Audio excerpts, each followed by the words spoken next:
Assalomu alaykum aziz obunachilar, aziz qadrdonlar, yana bir bor juma ayyomlaring muborak bo'lsin hammaga.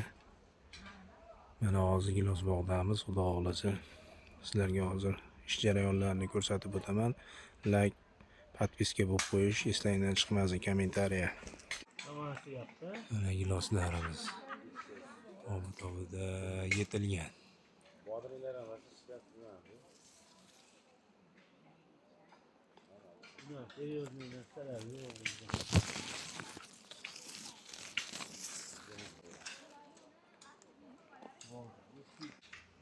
Ana hech qanday qo'shtoqlar qo'shilgan yo'q, bular ikkinchi darajali skidga отход mana. Mana buning ichidagi отборный tovar.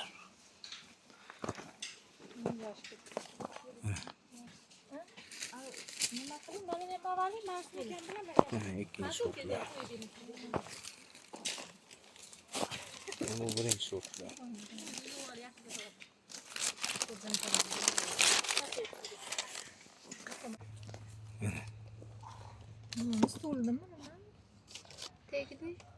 Отборный tovarlar mana.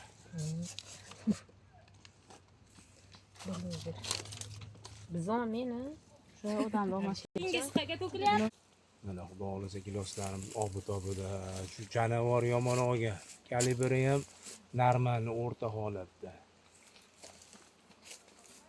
Giloslarimiz, giloslarni ko'rsat obunachilarga. 10 tonna, 20 tonna yon yerida gilos bor. Savdogar ukalar, akalar murojaat qilaverasizlar. Ijtimoiy tarmoq orqali aloqaga chiqaverasizlar doimo.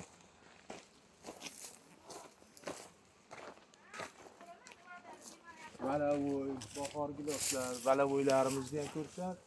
Balavoylarimiz ham mana obida yetilyapti. Xudo xolasa balavoylar ham tayyor bo'ladi 15 kun ichida. Mesela 1 oy, 1,5 oy ichida tugamaydi bahor giloslarimiz. Mana giloslarimizni qaranglar mana.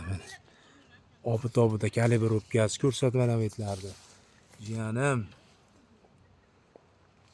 Mana shu janavorda ham bo'lmadi deganda 20 yon yerida gilos bor. Kela.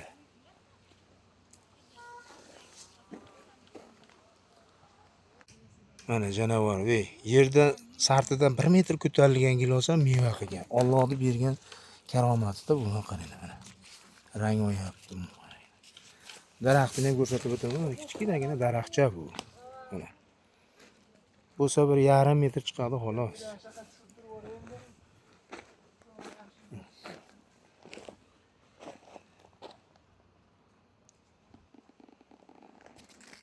Mana o'ylarimiz ham. Mana.